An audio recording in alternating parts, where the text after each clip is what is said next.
ગૌરવવંતુ ગુજરાત, ખીલતું ખીલતું ગમીરવંતુ ગુજરાત આપણું ગૌરવવંતુ ગુજરાત, ખીલતું ગમીરવંતુ ગુજરાત, વિધ ઉપલબ્ધિની ગાથા ગાઈએ, વિધ ઉપલબ્ધિની ગાથા ગાઈએ, ગાઈએ ગુજરાત ગાથા, ગુજરાત ગાથા ગાઈએ, ગુજરાત ગાથા, ગુજરાત ગાથા. ગુજરાત એક સમૃદ્ધ ભૂમિ, સંતોની ભૂમિ, અધ્યાત્મની અને ધર્મસ્થાનોની ભૂમિ.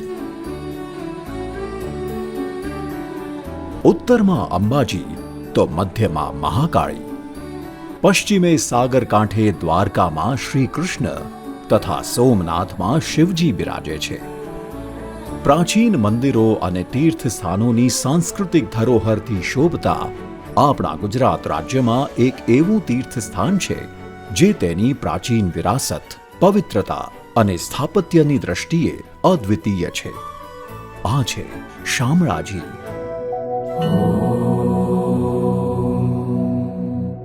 કૃષ્ણાય વાસુદેવાય હરયે પરમાત્મને પ્રણતઃ ક્લેશનાશાય ગોવિંદાય નમો નમઃ. ચોતરફ ફેલાયેલી વનરાજી વચ્ચે અરવલ્લીની ગિરિમાળાઓમાં વસેલું આ ભવ્ય મંદિર સૈકાઓથી એક પવિત્ર યાત્રાધામ રહ્યું છે. રાજસ્થાનની સરહદે આવેલું શામળાજી યાત્રાધામ ચોતરફ પાકા રસ્તાઓથી જોડાયેલું છે. વિશાળ ગગનચુંબી દેવાલયમાં શ્રી કૃષ્ણની શ્યામ સુંદર દેવગદાધર ચતુર્ભુજ સ્વરૂપની 5 ફૂટ ઊંચી ભવ્ય પ્રતિમા બિરાજમાન છે, જે વિષ્ણુનું એક સ્વરૂપ છે. અહીંના લોકોના હૃદયમાં તે શામળિયા ભગવાન તરીકે બિરાજે છે. શામળાજીનો અર્થ છે જેનો વર્ણ શ્યામ છે તે. કૃષ્ણના શ્યામ સ્વરૂપનું આ એક અનન્ય પ્રતીક છે. આ વિસ્તાર એ આદિજાતિ બહુલ વિસ્તાર છે. શામળિયા ભગવાન તેમના આરાધ્ય દેવ છે અને આસપાસ વસતા આદિજાતિના બાંધવો શામળાજીને કાળિયા ઠાકર તરીકે પૂજે છે. 4 પ્રવેશ દ્વાર ધરાવતું આ વિશાળ મંદિર હંમેશા હજારો ભાવિક ભક્તોથી ધબકતું રહે છે. મંદિરના મુખ્ય પ્રવેશ દ્વારની બંને બાજુ વિશાળકાય ગજરાજ શોભાયમાન છે. પ્રવેશ દ્વારના ઉપરના ભાગમાં બેનમૂન કલાકૃતિ સમાન શેષશાયી ભગવાન વિષ્ણુની ભવ્ય અને સુંદર પ્રતિમા છે.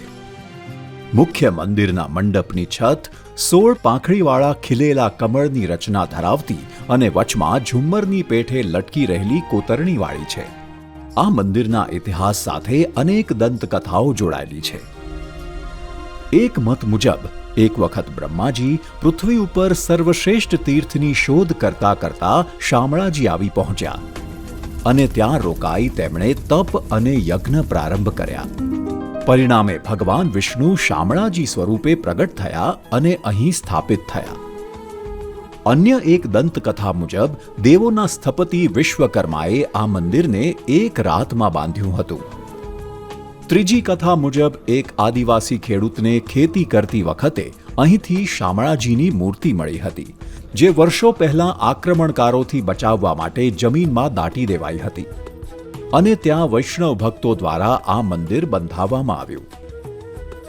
જ્યાં આગળ ભગવાન બ્રહ્માજી અહીંયા તપ કર્યું અને તપના પ્રભાવથી ભગવાન જોડે એવું વર માગ્યું કે પ્રભુ યાવત ચંદ્ર દિવા કરો, જ્યાં સુધી આ પૃથ્વી ઉપર સૂર્ય અને ચંદ્ર રહે ત્યાં સુધી આપ અહીંયા નિવાસ કરો. જેમ બધી જગ્યાએ એવું જોવા મળે છે કે માતૃગયા માટે સિદ્ધપુર જવું પડે અને પિતૃગયા માટે ચાણોદ જવું પડે, પણ શામળાજી એક એવું તીર્થ છે કે જ્યાં આગળ ગયા ગદાધર નામ આપ્યું છે અને આ તીર્થના અંદર માતૃગયા અને પિતૃગયા બેઉ શ્રાદ્ધ કરી શકાય છે. શામળાજી મંદિરની શિલ્પકલા એ સોલંકી યુગના કલા કૌશલ્યનું શ્રેષ્ઠ ઉદાહરણ છે.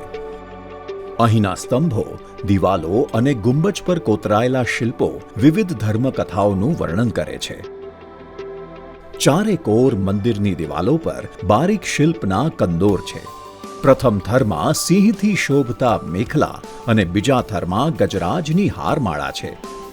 આ સિવાય શ્રી કૃષ્ણની જીવનલીલાના વિવિધ પ્રસંગોને કંડારતા અનેક શિલ્પ તથા દેવોથી લઈને લોકકથાઓના પાત્રો સુધી અહીં કોતરાયેલા દરેક પાત્રમાં જીવંતતાનો અહેસાસ થાય છે.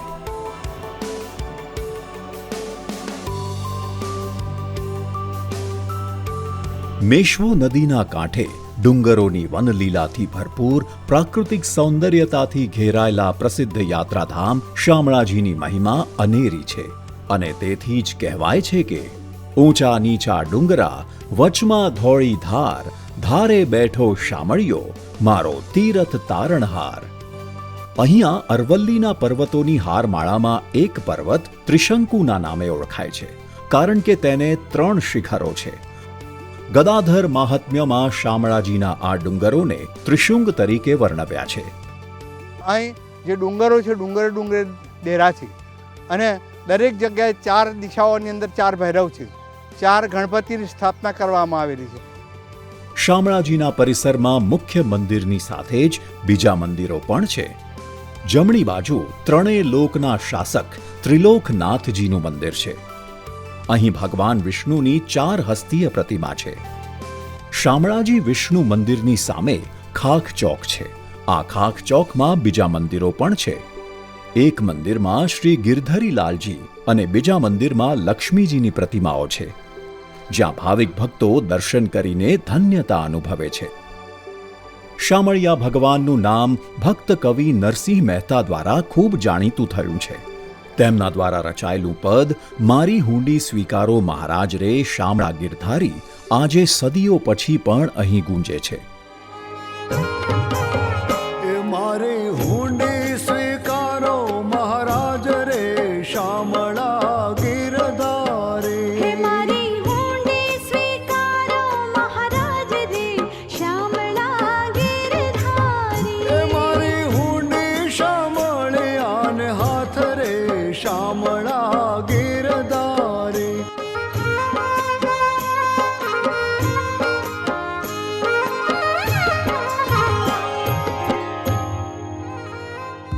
શામળાજી મંદિરની આસપાસ અનેક દેવસ્થાન સ્થિત છે, જેના દર્શન દરેક શ્રદ્ધાળુ અવશ્ય કરે છે. રણછોડરાયજીનું મંદિર. મેશ્વો નદીના કિનારે સૂર્યકુંડની પાસે રણછોડરાયજીનું મંદિર આવેલું છે. સ્થાપત્યની દ્રષ્ટિએ આ મંદિર 6ઠ્ઠી સદીમાં બનેલું હોય તેવું માનવામાં આવે છે. ગંગાનંદ આશ્રમ. રણછોડરાયજીના મંદિરને અડીને અડધા ડુંગરે આ આશ્રમ અને મંદિર આવેલા છે, જ્યાં ભગવાન દત્તાત્રેયના ચરણ સ્થાપિત કરેલા છે. ગાયત્રી મંદિર. વિશ્વભરમાં આવેલા 5500 શક્તિપીઠમાં સૌપ્રથમ ગાયત્રી શક્તિપીઠની સ્થાપના આચાર્ય શ્રી રામ શર્માજી દ્વારા કરવામાં આવી છે. અહીં દિવ્ય ઔષધિઓનું વિતરણ વિના મૂલ્યે કરવામાં આવે છે. આ ગણપતિ મંદિર પણ જોવાલાયક સ્થળોમાંનું એક છે. અહીં બાજુમાં વહેતી મેશ્વો નદી ઉપર એક ડેમ બાંધવામાં આવ્યો છે, જેના કારણે એક સરોવરનું નિર્માણ થયું છે. પ્રકૃતિની ગોદમાં આવેલો આ ડેમ તથા સરોવર યાત્રાળુઓ માટે એક જોવાલાયક સ્થળ સમાન છે. આ સરોવરમાંથી ખેડા તથા અરવલ્લી જિલ્લાને સિંચાઈ માટે પાણી આપવામાં આવે છે. મેશ્વો નદીના વિશ્રામ ઘાટ નજીક કળસી બાળકોની માતાનું મંદિર પણ એક દર્શનીય સ્થળ છે. સ્થાનીય આદિવાસીઓ આ મૂર્તિને બાળકોની રક્ષક દેવી તરીકે પૂજે છે. વિશ્વકર્મા મંદિર. સૃષ્ટિના રચયિતા ભગવાન શ્રી વિશ્વકર્માજીનું આ મંદિર કારીગર વર્ગ માટે વિશિષ્ટ આસ્થાનું કેન્દ્ર છે. સાથે જ અહીં ચામુંડા માતા અને હનુમાનજીના મંદિર પણ છે. દૂરથી જ દેખાઈ આવતી 21 ફૂટ ઊંચી ભગવાન શિવની આ અદ્ભુત પ્રતિમા મંદિર પરિસરમાં શ્રદ્ધાળુઓને આકર્ષે છે.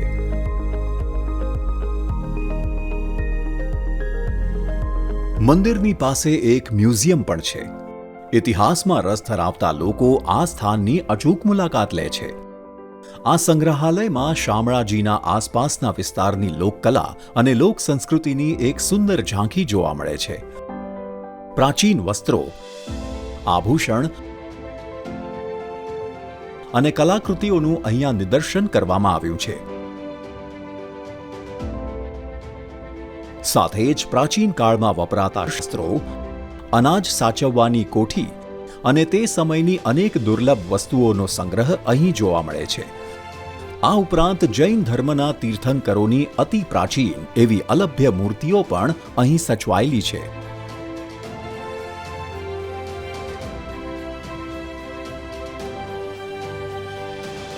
હરિશ્ચંદ્રની ચોરી.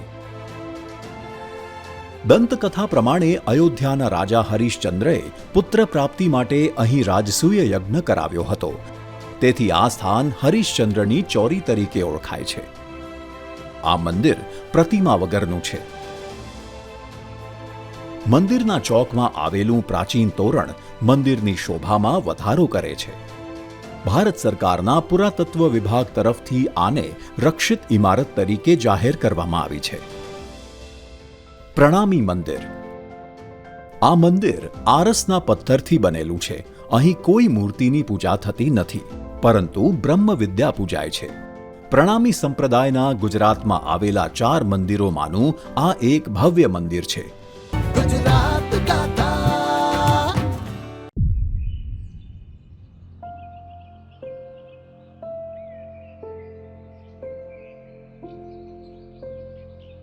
મારું નામ નારિયા કિરીટ દશરથભાઈ છે. હું ગાંધીનગર જિલ્લાના કલોલ તાલુકાના ઈશાન ગામનો રહેવાસી છું. હું પહેલાં સંયુક્ત કુટુંબમાં રહેતો હતો. તેમાં 12 જણા હતા અને એક રૂમ રસોડું હતું. તેમાં મને ઘણી બધી તકલીફ પડતી હતી. બાળકોને ભણવામાં તકલીફ પડતી, કોઈ મહેમાન આવ્યું હોય તો તેમને સાચવવામાં તકલીફ પડતી. શૌચાલય ઘરમાં એક હોવાથી બહાર જવાનું થતું. પવન સાથે વરસાદ આવ્યો તો વરસાદનું પાણી પણ ઘરમાં ભરાઈ જતું હતું. મને પ્રધાનમંત્રી આવાસ યોજનાની ખબર મારા ઈસમ ગ્રામ પંચાયતમાંથી મળી. ત્યારે મારું નામ નોંધાવ્યું અને પછી થોડા સમય પછી સર્વેમાં મારું નામ આવ્યું તો મારો આનંદનો પાર ના રહ્યો. પીએમ આવાસ યોજના હેઠળ મને પહેલાં તો ખાલી પ્લોટ મળ્યો. તેમજ ખાલી પ્લોટમાં તાંબાવાળું મકાન બનાવવા માટે 1,20,000ની રકમ ડાયરેક્ટ એકાઉન્ટમાં પહેલાં તો 30,000નો આવ્યો હતો, પછી 80,000નો આવ્યો હતો, ત્યારબાદ 10,000નો આવ્યો હતો. એમ કરીને 3 હપ્તે 1,20,000 આવ્યા હતા.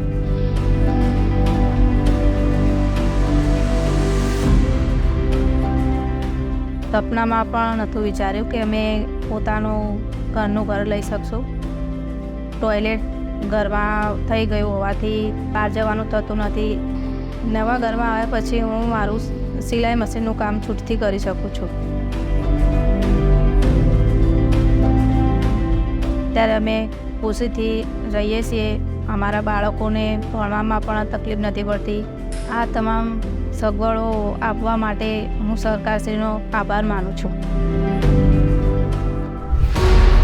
વિકસિત ભારત, વિકસિત ગુજરાત.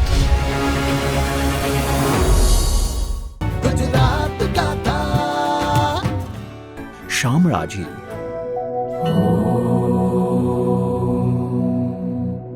कृष्णाय वासुदेवाय हरये परमात्मने प्रणतः क्लेशनाशाय गोविन्दाय नमो नमः. દિવસભર આ બધા મંદિરો દર્શન કર્યા પછી સાંજે પ્રકૃતિને વંદન કરવાનો સમય છે અને સાથે હાશકારો મેળવવાનો પણ સમય છે, જેના માટે ઉત્તમ સ્થળ છે શામલવન. શામલવન શામળાજી મંદિરની પાસે જ સ્થિત છે. મંદિર નજીક વૃક્ષો વડે આચ્છાદિત 2 ટેકરીઓની વચ્ચે આવેલ આ વન શામળાજી મંદિરના દર્શને આવતા લોકો માટે એક વિશિષ્ટ સ્થાન છે. વર્ષ 2009માં તે સમયના મુખ્યમંત્રી અને વર્તમાન વડાપ્રધાન શ્રી નરેન્દ્રભાઈ મોદીની પ્રેરણા અને વિઝનથી આ વનની રચના કરવામાં આવી અને તેને શામલ વન નામ આપવામાં આવ્યું. હવે એના પાછળ ખૂબ માનનીય પ્રધાનમંત્રીશ્રીની દીર્ઘદ્રષ્ટિ હતી કે અહીંયા જંગલો આવેલા છે અને એમાં ઘણી જ વનસ્પતિઓ લુપ્ત થતી હતી. તો એને જાળવવા માટેનો એના મેઇન આશય કે જે આયુર્વેદિક દવાઓમાં કામ લાગે છે એવી ઔષધિઓ હતા એનું જતન કરવા માટે, એને જાળવવા માટે એ આખું શ્યામલ વનની રચના થઈ છે. અને ઘણી દુર્લભ જે વનસ્પતિઓ છે એ અત્યારે ત્યાં એને ઉછેરવામાં આવે છે, એનું જતન કરવામાં આવે છે અને એનું નોલેજ પણ જે પ્રવાસીઓ આવે છે એમને આપવામાં આવે છે. કોતરણી યુક્ત મુખ્ય પ્રવેશ દ્વારથી દાખલ થઈએ તો અંદર વિવિધ પ્રકારના વિભાગો અને વનની રચના કરવામાં આવી છે. ભગવાન વિષ્ણુના 10 અવતારો દર્શાવતું દશાવતાર વન,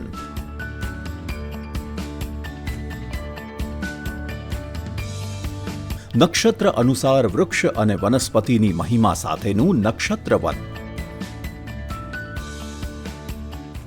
રાશિ ઉપર આધારિત રાશિ વન, ઔષધીય વનસ્પતિઓની જાણકારી માટે ધન્વંતરી વન, દેવવન, સ્મૃતિવન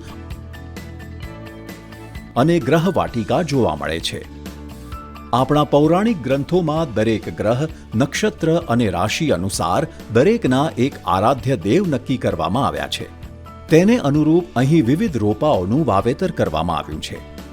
આ સિવાય 6 હેક્ટર જેટલા વિસ્તારમાં ફુવારો, હરિયાળી લોન, બાળકો માટે ક્રીડાંગણ,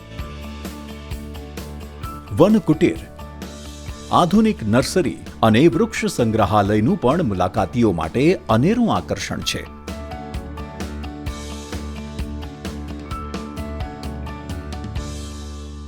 વર્ષભર શ્રદ્ધાળુઓથી ઉભરતા આ મંદિરના વિશિષ્ટ ઉત્સવો પણ છે. એમાંનો એક છે જન્માષ્ટમી મહોત્સવ. શ્યામ સુંદર સ્વરૂપ શ્રી કૃષ્ણના જન્મની આ દિવસે અહીં અનોખી ઉજવણી થાય છે. જન્માષ્ટમીના દિવસે શામળાજીમાં માનવ મહેરામણ ઉમટે છે. આ સિવાય અહીં પૂનમના દર્શનનું અનેરું મહત્વ છે. દર પૂનમના દિવસે હજારો ભાવિક ભક્તો શામળિયા ભગવાનના દર્શને આવે છે. એમાંય કાર્તિક માસની પૂર્ણિમા આ મંદિરનો સૌથી મોટો ઉત્સવ છે. આ દિવસે દેવોનો દીપોત્સવી મહોત્સવ ઉજવવામાં આવે છે. કારતક સુદ 11થી પૂનમ સુધી 5 દિવસ ભરાતા આ મેળાનો આદિવાસી સમાજ અને આદિવાસી સંસ્કૃતિ સાથે અજોડ સંબંધ છે, જે આ મેળાને અનન્ય બનાવે છે. સ્પેશિયલી તુલસી વિવાહથી દેવ દિવાળી સુધી અહીંયા લાખોની સંખ્યાની અંદર યાત્રાળુઓની ભીડ રહે છે અને કારિયા ઠાકોરને પોતાની મનોકામનાઓ પૂર્ણ કરવા માટે પ્રાર્થના કરે છે. મેળાના દિવસે મંદિરની બહાર જીવન જરૂરિયાતની ચીજ વસ્તુઓની હાટડીઓ ઊભી થાય છે. જ્યાં નજર નાખો ત્યાં માનવ મહેરામણ દેખાય છે. આદિવાસી લોકો વર્ષભરની જરૂરિયાતની ચીજ વસ્તુઓ આ મેળામાં ખરીદે છે. અહીંયાની લોકલ જે પ્રોડક્ટ થતી હતી, આદુ છે, પિંડાળું છે, રંતાળું છે, હળદર છે, એને વેચવા માટે દર પૂનમે ત્યાં લઈને જતા હતા. સાથે સાથે શેરડી અને એક આજીવિકાનું સાધનના રૂપમાં આ મંદિર ખૂબ આદિવાસી કમ્યુનિટીને કામમાં આવ્યું.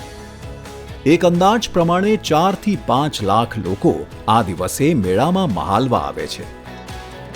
માત્ર ગુજરાત જ નહીં, પરંતુ પાડોશના રાજ્ય રાજસ્થાન અને મધ્યપ્રદેશના આદિવાસી ભાઈ બહેનો પણ મોટી સંખ્યામાં અહીં પોતાના આરાધ્ય દેવ કાળિયા ઠાકરના દર્શન કરવા આવે છે. જે કાર્તિક પૂર્ણિમા વિશે અમારા શામળાજી વિસ્તાર, અમારા અરવલ્લી જિલ્લા ડુંગરી ગ્રાસિયા વિસ્તારની અંદર આમાં વંશ પરંપરાગતથી વર્ષે 12 મહિને જે અમારા ગામમાં સારા અને નરસા પ્રસંગ થાય એના ફૂલ વિધિ નાહવા માટે અને બધું શામળાજી મેળે નાગદરો કહે છે ત્યાં નાહી અને સવારમાં ગીત ગાતા વહેલા અમે આગલા દિવસે 2 વાગ્યાથી ચાલતા ગીતો સાથે ગાતા રમતા ઢોલ સાથે ત્યાં જઈએ અને તે આખો દિવસ આનંદ ઉલ્લાસ અને ત્યાંનો લાવો લઈએ. ડુંગરોની વચ્ચે વસતા આદિજાતિના બાંધવો પોતાના ખેતરની પાસે જ ઘર બનાવે છે, એટલે અહીંના ઘર એકબીજાના ઘરથી દૂર દૂર હોય છે. મેળો એ સૌને મળવા માટેનો પ્રસંગ છે. પોતાના પરંપરાગત પહેરવેશ અને આભૂષણથી સજ્જ થઈ વહેલી સવારથી દૂર દૂરના ફળિયા અને ગામોમાંથી એકબીજાનો સંગાત કરીને આદિવાસી ભાઈ બહેનો મેળા ભણી પ્રયાણ કરે છે. કે મેળાની વ્યાખ્યા શું, મેળો કોને કહેવાય? તો મેળે મેળે જેમાં જવાય અને મેળે મેળે પાછા આવાય એનું નામ મેળો. એટલે રાષ્ટ્રીય એકતા, ભાઈચારાની ભાવના, એકબીજાને કમ્યુનિકેશનના સાધનો નહોતા ત્યારે મળવાના સાધનો, એકબીજાના લગ્ન માટે એકબીજાના છોકરા છોકરીઓને શોધવાના, અને આ બધું જ એ મેળામાં થતું હતું. મેળાના દિવસે ગામમાંથી જ નૃત્ય અને ગીતોની રમઝટ શરૂ થઈ જાય છે. આ પારંપરિક ગીત અને નૃત્યની મોજ રોજિંદા જીવનની એક સરખી ઘટમાળથી દૂર કરીને તેમને અનોખી તાજગી અને આનંદ અર્પે છે.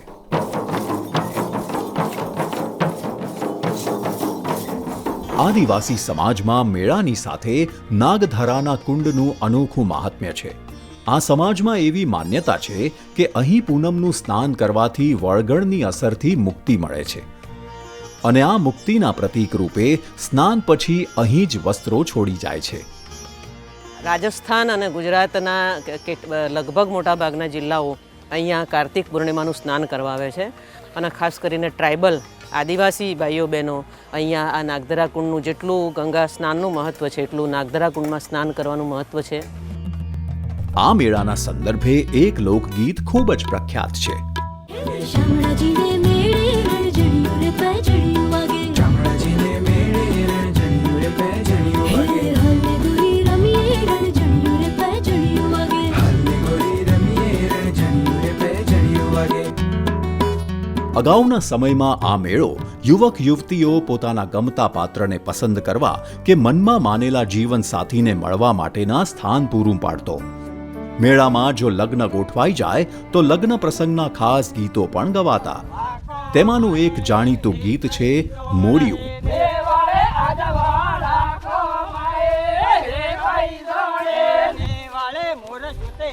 મેળામાં આવતા લોકોને ભોજન મળી રહે તે માટે લક્ષ્મી નારાયણ અન્ન ક્ષેત્રની વ્યવસ્થા પણ છે.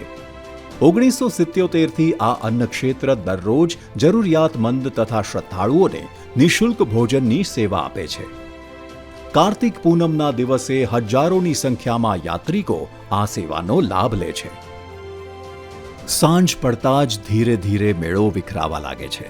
સૂર્યદેવ ડુંગરોની વચ્ચેથી વિદાય લઈ રહ્યા છે, અને આવતા વર્ષે ફરી મળીશું તેવા ભાવ સાથે આદિજાતિના ભાઈ બહેનો મેળામાંથી વિદાય લે છે. અહીં સંધ્યા આરતીનું વિશેષ મહત્વ છે. એમાં પણ કાર્તિક પૂર્ણિમાની આ મહાઆરતી ભક્તજનોને ભાવ વિભોર કરી દે છે. કાર્તિક પૂર્ણિમાની સાંજે આ મંદિરનો વૈભવ જોવા જેવો હોય છે, અને રાત્રે તો શામળિયા ભગવાનનું આ મંદિર દીપી ઉઠે છે. રાત્રિ આકર્ષણોમાંનું એક એટલે આ અદ્ભુત ઓડિયો વિઝ્યુઅલ શો. શામળાજી મંદિરના મહાત્મ્ય અને કૃષ્ણ જીવન લીલાના પ્રસંગોને તાદ્રશ્ય કરતો આ શો દર્શકોના મન ઉપર એક અમિટ છાપ છોડી જાય છે. શામળાજી મંદિર માત્ર દૈવી ભક્તિનું સ્થાન જ નથી, પરંતુ સદીઓથી આપણા મનને અસીમ શાંતિ આપતું એક આસ્થાના પ્રતીક રૂપે ઊભું છે. શામળાજી મંદિર એક ગાથા છે, ઇતિહાસની, કલા કૌશલ્યની અને જીવંત આદિવાસી સંસ્કૃતિની. આ મંદિર આજે પણ ઇતિહાસ અને આધુનિકતા વચ્ચેનો એક સજાગ સેતુ છે, જ્યાં પ્રાચીન વારસો જીવંત છે અને ભવિષ્ય માટે પ્રેરણા આપતો રહે છે.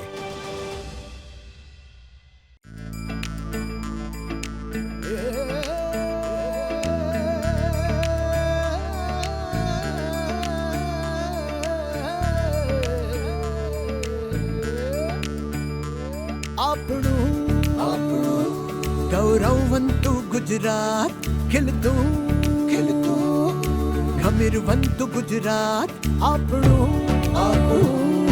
ગૌરવવંતુ ગુજરાત ખીલતું, ગમીરવંતુ ગુજરાત. વિધ ઉપલબ્ધિની ગાથા ગાઈએ, વિધ ઉપલબ્ધિની ગાથા